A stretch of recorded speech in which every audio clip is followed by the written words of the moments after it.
Bismillahirrahmanirrahim. Assalamualaikum warahmatullahi wabarakatuh.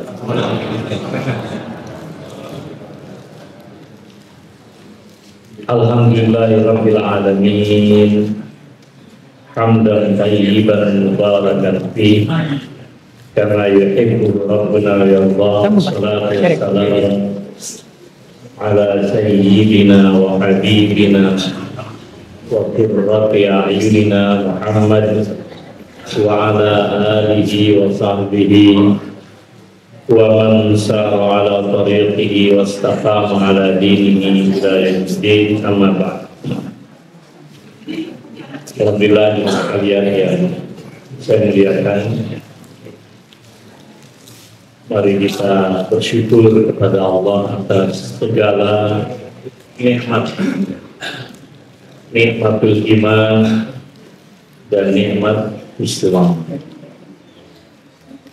Sampai hari ini kita diberikan hidayah oleh Allah Subhanahu wa Ta'ala.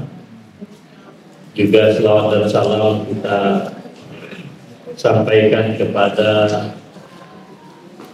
junjungan kita, pemimpin kita, teladan kita, kekasih kita Nabi besar Muhammad sallallahu alaihi wasallam beserta keluarga beliau,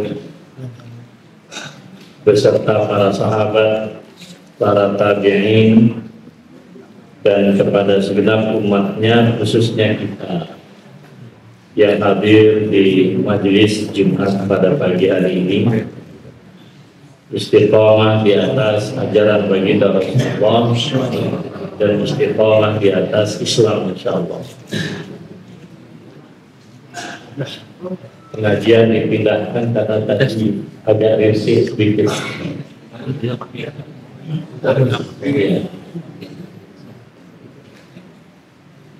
Sudah disiapkan semua orang berkirim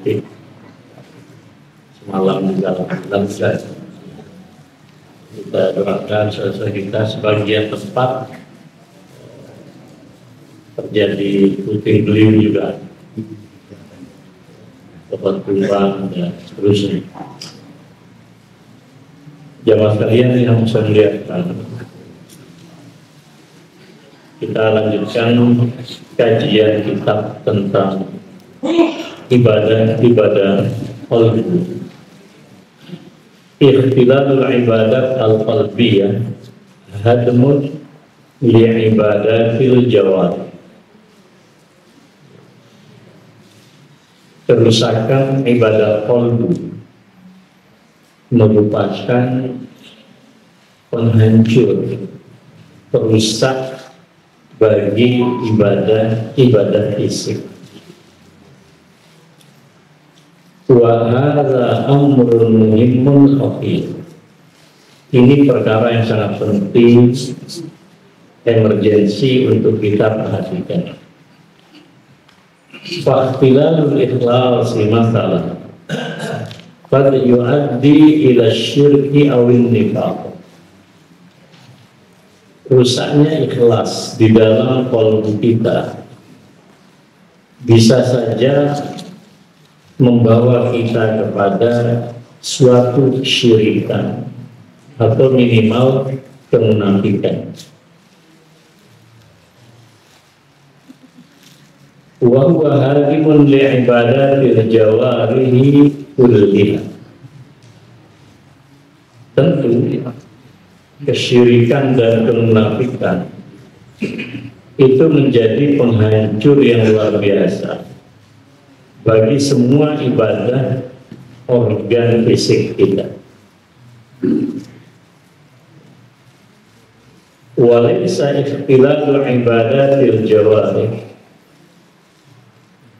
bimukhrijin lil insani min din.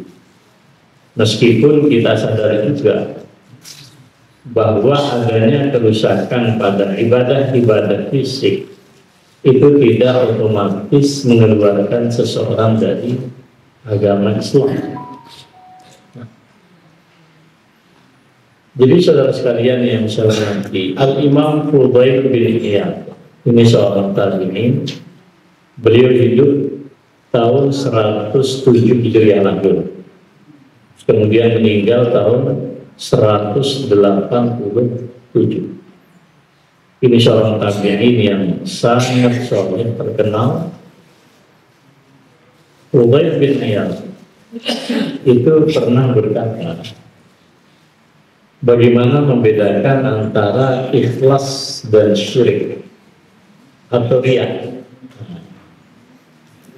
Beliau mengatakan, kalau orang melakukan kebaikan untuk manusia, itu syirik. Meninggalkan kebaikan karena manusia, itu riya. Nah, ikhlas tidak yang pertama, tidak yang kedua. Contoh konkret, kita hadir di tempat ini semata-mata misalnya karena manusia, macam kepentingan, entah kepentingannya itu bisnis, entah kepentingannya itu politik, jaim, gitu ya, dan lain-lain. Itu bukan riya, justru itu syirik. Ini agak dalam sedikit, tapi definisi ini nggak cocok bagi pemula. Ini definisi cocok bagi wajah-wajah ahli surga di depan saya. Amin. Ya. Jadi kalau ada suami tahajud agar dia dikatakan soleh oleh istrinya, kalau dulu kita katakan itu riya, bukan. Kalau dalam pandangan Fudail bin Iyad itu syirik. Nah, tapi suatu saat seorang istri memang terbiasa bangun malam, tapi malam hari itu ada keluarga yang menginap misalnya di rumah.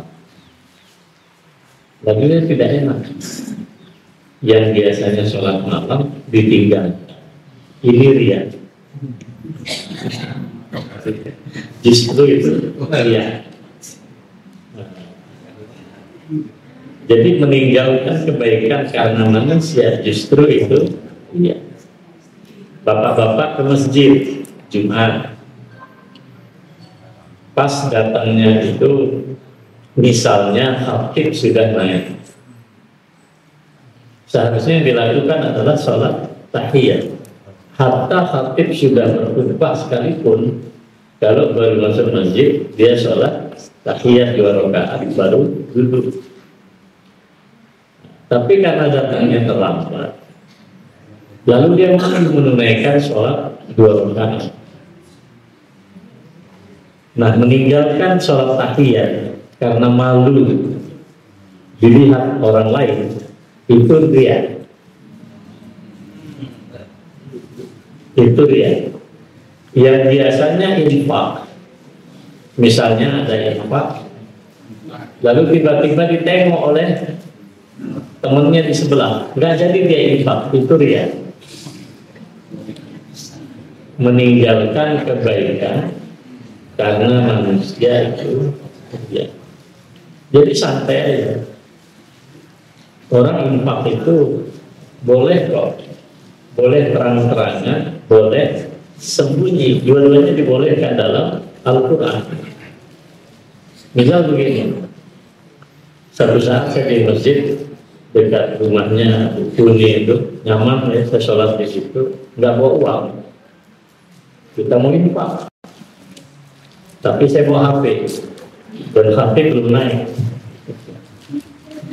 Saya mau ngambil kotak infak itu karena di situ ada barcode. Sama yang di sebelah saya, Pak nggak boleh Pak. Nanti kalau khotib sudah mulai baru justru seperti ini yang saya paham. Kalau khotib sudah berkhutbah seharusnya tidak ada gangguan. Gitu. Maka saya ambil. Itu mungkin bagi sebagian orang, oh bapak ini kok riya, bukan riya justru. Kalau saya tidak jadi motret atau scan barcode, Iris. Ya, iris itu justru itu ya. Hanya karena takut dikatain soleh gitu.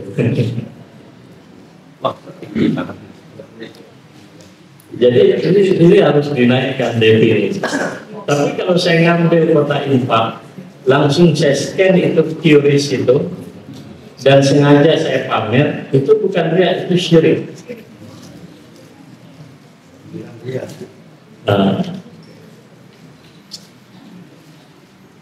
Dan kalau usia seperti Bapak Ibu sekarang, memang sudah mapongnya berbicara itu. Kan minimal sudah tidak menjadi calon bupati ya. Karena saya tidak lihat ibu bapak ada di poster-poster itu. Pak Agus juga nggak ada, saya cari ke Sleman nggak ada Pak. Nah jadi saudara sekalian, yang tidak mudah karena itu persoalan orang. Maka sampai Rasulullah SAW mengisyaratkan, mengilustrasikan saking tipisnya di dalam qalbu kita. Beliau menyatakan, ditamsil ya, diilustrasikan, digambarkan seperti an-namlatus sauda, seperti semut yang hitam fi lailatin muzlimah, di dalam malam yang, di tengah malam yang gelap gulita, ala sakhrin aswad, di atas batu karang yang hitam. Susah melihatnya. Semutnya berwarna hitam, waktunya di tengah malam, mati lampu lagi. Di atas batu karang warnanya hitam. Tidak mudah, saking halusnya. Tapi itulah penghancur amal. Dan itu adanya di dalam qalbu. Maka para ulama mengatakan ikhtilalul ikhlas hadmun li'ibadatil jawarih. Jadi kerusakan ikhlas yang ada di dalam qalbu, dan itu ibadah qalbu, merupakan kehancuran bagi ibadah fisik. Apa ibadah fisik kita? Ya sholat, haji, zakat, talabul ilm, silaturahim, dan lain-lain. Maka ukurannya itu berat. Nah, kita lain. Ini tidak mudah memang Bapak sekalian. Dalam dunia digital sekarang, sosial media, kan kita kenal ada yang disebut dengan flexing ya, flexing. Orang itu kita ini hidup di era digital, di era visual. Ada orang yang kemudian mengglorifikasi, membesar-besarkan. Kalau nggak selfie itu kayaknya nggak marah. Itu satu sisi. Ahli komunikasi juga menceritakan itu. Ada orang yang happy, senang kalau kemudian fotonya itu disebar kemana-mana. Tapi di satu sisi Pak, juga ada tanggung jawab. Saya konkret aja, nggak usah contoh orang lain. Mengapa saya diberikan amanah tanggung jawab sebagai mubalik? Dan bukan sekedar membalik fungsional, tapi juga struktural. Saya bertanggung jawab atas teman-teman se-Indonesia dari Aceh sampai bahkan luar negeri. Maka tanggung jawab ini harus bisa dimonitoring, karena itu juga menyangkut hak publik. Itu kan, apakah ketika saya memposting suatu kegiatan dakwah, tujuannya adalah ria, syirik, ikhlas, flexing, dan lain-lain itu hanya ada di dalam sini. Ya.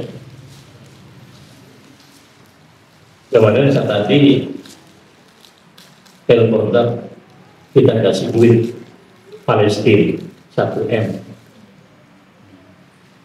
Tapi harus saya menyerahkan duitnya itu cash. Jadi 1 miliar itu tidak terbeli karena dolar, rupiah bisa banyak. Karena saya sebagai seorang ketua itu kan hanya diminta kejujuran di dalam forum. Habis itu ada TV-mu yang syuting. Setelah itu uang kita tunjukkan, di-shoot, kemudian diberitakan. Setelahnya saya masih diwawancarai, termasuk juga yang dari Palestina. Bayangkan Pak, tantangan untuk ikhlas itu berat. Tetapi satu sisi kita harus juga bertanggung jawab dalam ranah publik, bukan persoalan manufaktur. Dan itu bukan duit saya pula sebenarnya, tapi harus diserahkan. Jadi antara tanggung jawab publik, ya, di satu sisi ada ajaran ikhlas, syirik dan kemunafikan. Di sini harus ada akuntabilitas, harus ada auditibilitas, ya, harus bisa diaudit, harus bisa dihitung. Maka saya katakan tantangannya nggak mudah. Ya, bagi orang yang, dan kita merasa Pak, itu tujuannya apa? Maka saya katakan itu adanya di sini. Setelah itu kita pergi ke Mabes Polri, ketemu kepala Lendiklatnya, minta ada pembinaan Polri. Lalu Pak Irjen Eko bilang, Ustaz Anggur, kami jujur saja kami akui, mohon maaf, banyak brengsek gitu. Minta tolong dong dibina. Maka para poluan yang dari Indonesia itu, di situ ada kurikulum. Ini kita lakukan dakwah. Tapi juga itu kan satu sisi kita melakukan dakwah. Kita paham betul. Qul hadhihi sabili ad'u ila siratin ana wa man ittaba'ani. Ini adalah jalanku, aku menyeru kepada Allah di atas basirah, ilmu yang jelas. Dan siapa saja yang mengikutiku, kata Rasulullah SAW. Jadi jangan sampai maksudnya Bapak Ibu, kalau panjenengan melekat dengan suatu amanah tertentu, lalu atas dari ikhlas kemudian tidak melakukan sesuatu secara akuntabel dan auditable. Itu karena dua hal yang harus berjalan. Makanya saya katakan adanya di sini. Kecuali kalau saya narsis misalnya. Kalau narsis itu gimana caranya? Kalau ada sesuatu rasa yang berbeda, ketika kita di syuting dan tidak di syuting, itulah titik pembedaan mana syirik, mana ikhlas, mana munafik. Dan itu memang nggak berubah di dalam warna wajah atau apa, tapi itu bisa terasa. Tapi kan kalau bapak-bapak kelihatannya sudah banyak pensiunnya, seharusnya lebih ikhlas, seharusnya lebih ikhlas. Mau cari apa lagi selain Tuhan? Mau caper kepada siapa? Mau cari perhatian kepada istri, ya segitu aja.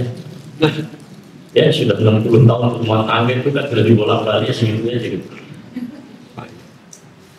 Tapi ibu-ibu juga harus mengikhlaskan terhadap bapak-bapak gitu.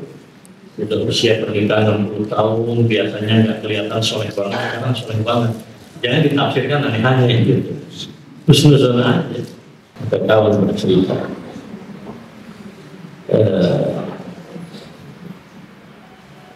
Mana sih bagus sekali sih ya. Kalau ini keren, begini keren. Ayah anda dari teman saya Pak Jamal di Warna di Klaten. Tidak sakit, sama sekali tidak sakit. Hari itu ke masjid, hari itu baca Quran, hari itu sholat duha, hari itu sarapan. Ke masjid baca Quran, sarapan pagi, sholat duha. Biasa orang tua. tidur untuk tidak kembali pagi. Pindah tanpa dalam keadaan sakit. Nah kalau begini gampang kita terjemahkan. Hatinya baik. Hati itu menjadi, wah saya lihat 3 putra beliau yang saya ketemu itu semuanya semuanya. Tidak ada wajah sedih, karena ayahnya meninggal dalam kondisi seperti itu. Sama dengan jemaah kita di sini Pak, dari Prambanan. Biasanya bawa satu kijang ke sini itu. Yaitu azan subuh, ngimami, iqamah, sholat duha, meninggal. Tidak dalam keadaan sakit. Nah, sahabat yang lain itu cerita,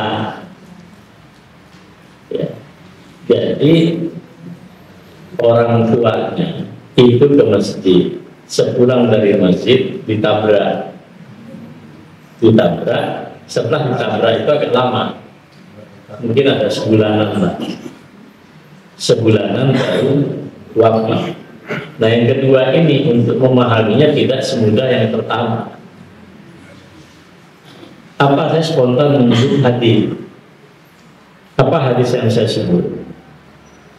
Gini Mas bilang, saya kok ingat hadis Nabi sampai cerita tentang almarhum, dan kelihatannya ya kita paham sebagai anak beliau masih menyimpan rasa sedih lah, duka gitu. Saya bilang begini, ada hadis kok saya pikir ayah anda itu kena di situ hadisnya. Apa hadisnya?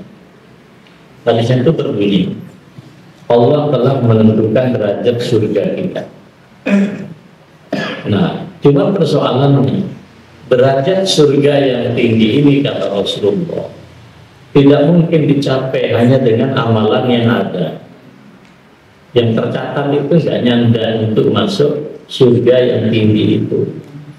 Maka secara sengaja, saya katakan sengaja, Allah menimpakan ujian pada orang itu. Ada 3 yang disebut oleh Nabi. Entah pada jiwanya, sakitlah dia, kecelakaanlah dia, atau hartanya entah dirampas orang, ditipu orang, atau kalau tidak jiwa dirinya, hartanya, maka dia tidak.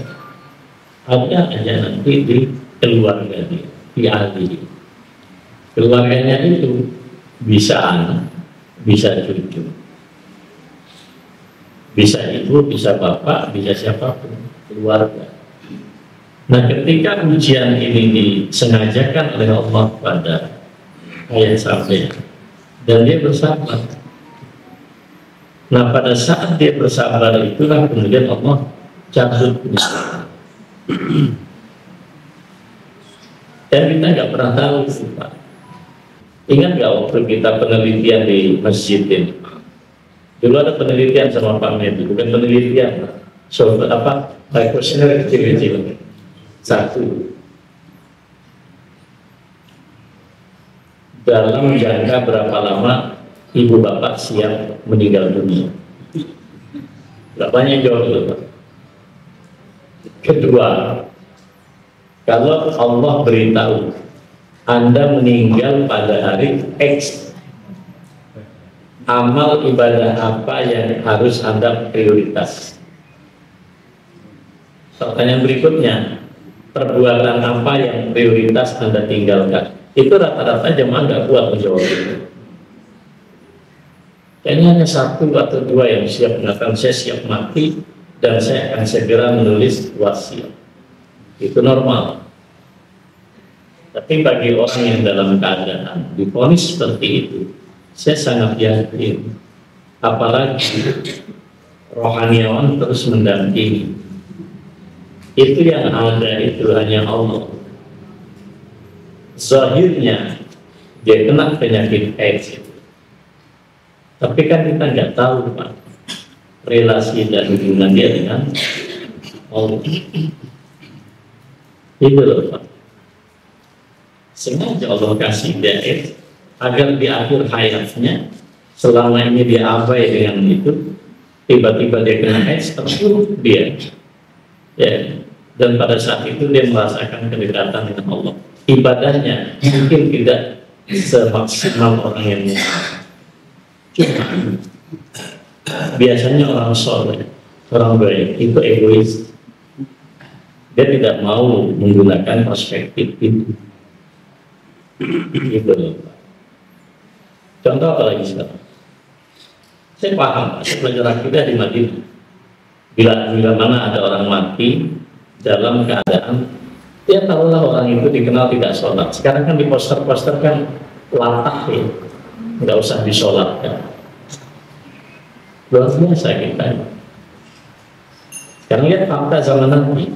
Zaman Nabi ada orang melakukan dosa besar dan dilakukannya dosa besar. Waktu itu dalam hadis Bukhari, dia punya hutang dan dia orang ini sanggup membayar dan dia tidak mau membayar hutangnya, mati dia. Ya. Ketika dia mati, ini dikatakan mati dalam keadaan melakukan dosa besar. Ya dosa besar yang misalnya berzina dia mati, gitu kan. Merampok dia mati dan seterusnya. Nauzubillah. Nah, Nabi kemudian memerintahkan dan membiarkan para sahabat yang lain itu sholat, kecuali beliau sendiri tidak sholat. Beliau sendiri tidak sholat. Maka akan terjadi. Para ulama berdiskusi bagaimana memahami hadis yang sahih. Maka kesimpulannya secara sederhana, pertama, orang yang meninggal dunia manakala iman itu masih melekat status dia sebagai muslim, apapun perilaku dia di akhir hayat, hak dia untuk disolat itu masih melekat. Bila mana tidak disolatkan, maka orang sekampung itu menanggung dosa bersama. Iya. Memang faktanya. Yang kedua, kesimpulannya, bagi orang awam itu wajib tetap menunaikan sholat jenazah. Loh, kalau Nabi nggak sholat seperti apa? Beliau ingin memberikan edukasi ke masyarakat, memberikan isyarat bahwa perbuatan yang mati itu tidak baik. Maka bagi misalnya di situ ada ketua Majelis Ulama Indonesia, ada kaum yang sangat disegani dan dihormati. Nah bagi dia berlakulah apa namanya fi'lun Nabi ini, perbuatan Nabi. Tapi tidak berlaku kepada semua orang, apalagi disebar-sebarkan di media sosial. Ini yang saya katakan, hidupnya orang soleh.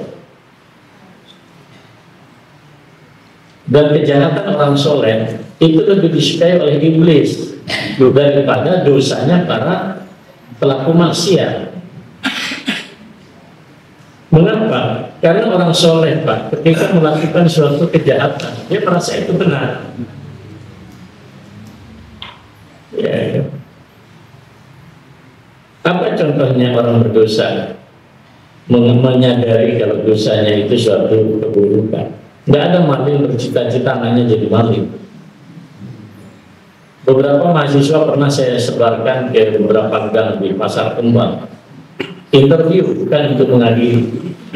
Ternyata mohon maaf, karena di situ banyak para pezina. Mereka juga nggak mau kalau besok punya keturunan anaknya jadi pezina.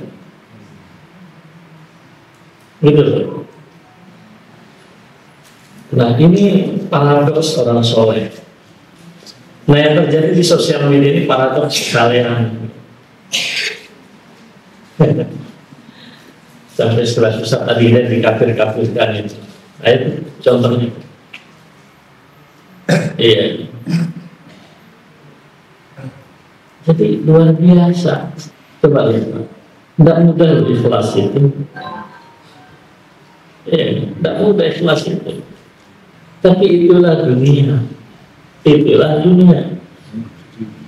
Maka kembali ke persoalan ini.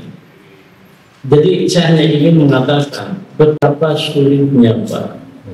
Betapa sulitnya. Maka Al-Imam Sufyan Ats-Tsauri rahimahullah kata beliau, ancaman daripada keikhlasan kita itu dua. Jadi dikatakan ini penghancur bagi amalan, semua amalan. Dua. Apa? Yang pertama itu riya. Riya itu karena terkait dengan eksternal. Kalau dalam definisi pagi ini, meninggalkan kebaikan karena manusia, itu riya. Melakukan kebaikan demi manusia itu syirik, agak berat. Kalau bagi kita sih standar aja, tapi kan nggak mudah ngomong kayak begini bagi politisi. Gimana caranya politisi nggak riya, nggak syirik? Mohon maaf loh. Ya ini berat kan, jago jadi laki ya mau nggak mau kan itu bikin poster Pak. Nyumbang ya jangankan politisi yang soleh, outlet 2-3 itu Pak paling gemar nyumbang masjid di bulan Ramadan. Mohon maaf ini bapak-bapak tolong nih kalau ada takmir itu jangan merasa nyaman dengan uang dari maksiat, karena salah satu strategi dia adalah memperdaya membangun legitimasi sosial dengan CSR-nya itu dibagikan ke takmir-takmir masjid. Emang malaikat bisa disogok. Itu paradoks orang soleh juga itu. Masjidnya makmur, tapi donasi iftar dari toko khamar gimana? Tapi kadang-kadang kita misif gitu ya. Teruslah yang penting ada daripada nggak ada. Apalagi terprovokasi, masjidnya kelihatan dia rame gitu. Sementara masjid sebelah itu rame. Nah ini juga jebakan mau juga Pak. Nah, yang kedua kata beliau, runtuhnya itu dari dalam. Itu yang disebut dengan ujub. Ujub itu orang bangga dengan dirinya. Nggak kelihatan wujud. Maka para ulama kita mengatakan di buah hadis, i'jabur rajuli bi nafsihi Allahu dha'fi aqlihi. Kebanggaan seseorang dengan dirinya, kelompoknya apapun namanya itu pertanda nyata, indikator nyata daripada lemahnya akal budi. Nggak mudah hari ini. Ya, saya ngomong kayak gini ya karena saya juga aktif di ormas. Salah ngomong di ormas tapi bisa dicaci maki orang Pak. Jadi ini berat, persoalan ini berat. Ya. Itulah mengapa justru orang pertama awwalu man yubda yaumal qiyamati alimun awqaril Quran. Orang yang pertama kali besok diadili sama Allah dan pertama kali juga dicampakkan ke neraka, ya kan? Bukan sopir taksi, bukan ojek online, ya, bukan maklar yang ada di pasar Beringharjo, bukan preman yang ada di mana. Siapa? Alimun au qari'ul Quran. Justru orang yang alim atau orang yang pandai membaca Al-Quran. Kalau mau protes Kanjeng Nabi sana. Karena ini hadisnya sahih. Yes. Bukan pemabuk, bukan pezina. Yeah. Dan seterusnya. Didatangkan oleh Allah, diingatkan, aku beri engkau anugerah ilmu. Lalu dia bilang, benar ya Allah. Ta'allamtul ilma wa 'allamtuhu linnas. Aku pelajari ilmu dan aku ajarkan ilmu ini kepada manusia. Wa qara'tu fikal Qur'an. Dan aku membaca Quran, mengajarkan Quran demi untuk ya Allah. Kalau jawab dari satu kata, adzabta, you dusta. Walakin naka utima makna, ta'allamtal ilma liyuqal alim wa qara'tal Qur'an liyuqal qari. Engkau pelajari ilmu semata untuk dikatakan dapat atribut, oh dia seorang intelektual cendekiawan, oh dia seorang qari yang pandai membaca Quran, malaikat diperintah dicampakkan ke neraka. Data yang kedua ini menjadi keapakan hidupmu? Dia bilang, saya berjuang di jalan jihad fi sabilik, aku berjihad di jalanmu, dan ini buktinya aku mati sebagai seorang syahid. Wah, pede banget. Jawaban Allah sama, kadzabta, yudusta. Walakinnaka jahadta liyuqal jadi. Engkau melakukan jihad itu hanya untuk mendapatkan gelar engkau seorang pahlawan pemberani. Lempar lagi ke neraka. Yang ketiga, jawadun, seorang yang dermawan. Engkau apakan harta benda yang aku anugerahkan kepada Allah?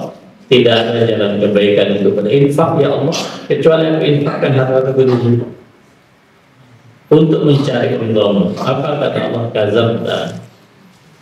Engkau lakukan itu justru untuk dikatakan engkau adalah seorang yang dermawan. Malaikat diperintah campakkan ke neraka. Jadi wajar sekali lagi keikhlasan itu. Ya. Kalau sudah rusak, sudah hancur semua. Yang menjadikannya hitam, mau jungkir balik dari sholat sujud syukur apalah namanya itu puasa, tapi kalau ikhlas nggak ada. Faja'alnahu haba'an manthura. Itu nanti seperti debu yang berterbangan, tidak ada makna. Nah, ini kita jaga, ya kan? Ini agak apa ini?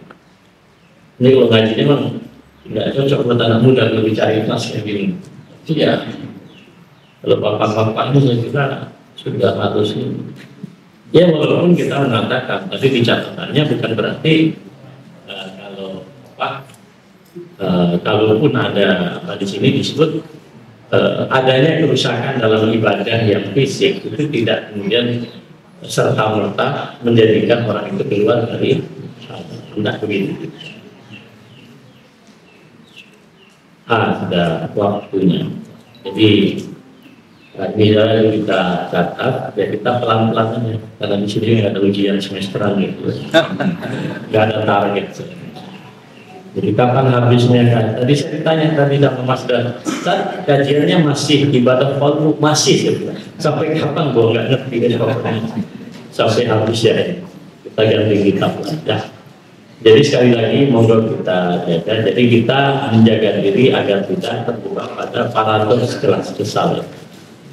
Ya soleh gitu. Jangan sampai nanti Pak iblis itu senang sama kita dan seterusnya. Saya kira demikian saudara sekalian, mudah-mudahan kita terus berikhtiar menjaga keikhlasan kolbu, beribadah, juga mencintai bersama kita. Satu hal yang saya skip dulu nih, untuk nanti kajiannya sampai ke situ. Ada tiga, ada ikhlas, nanti ada yang ini. Tapi juga kalau kita beribadah kepada Allah, tidak mungkin tegak kecuali dengan tiga. Tidak mungkin tegak kecuali dengan tiga. Satu, al-khawf, rasa takut. Kedua, al-raja, ada rasa harap kepada Allah. Dan ketiga ini yang tidak kalah penting, al-mahabbah. Mohon maaf, ketiga ini maksud saya, kita juga beragama gitu. Menjalankan agama kita itu tentu ada khauf, ada roja, ada mahabbah. Karena iman kita bukan hanya vertikal ke langit, maka ini pun juga berlaku ke dalam dimensi sosial. Kepada makhluk ada aspek khauf, ada aspek roja, ada aspek mahabbah. Nah, itu. Jadi saja ya nanti kita bahas pada waktu yang akan datang. Moga kita akhiri dengan kafaratul majelis. Subhanallah wa bihamdika asyhadu an la ilaha illa anta astaghfiruka wa atubu ilaik. Assalamualaikum warahmatullahi wabarakatuh.